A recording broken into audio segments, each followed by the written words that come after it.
Tapos pormahan ko lagi ay long sleeves na t-shirt at faded na lonta. Pero noong makilala kita, nagbagong bigla ang aking timpla. Natutuwa ko na magpariban at mag-ahit ng kilay at least once a month. Hindi ko alam kung anong meron ka na sa akin ay nagpalambot ng bigla. Sinong mag-aakalang lalaki pala ang bibiyag sa tulad kong tigreng gala.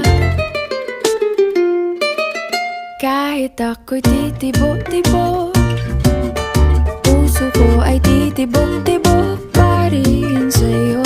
Isang halik mo lamang at ako ay tinatablan, at ang aking pagkababae ay nabubuhayan na para bang bulaklak na namumukadkad.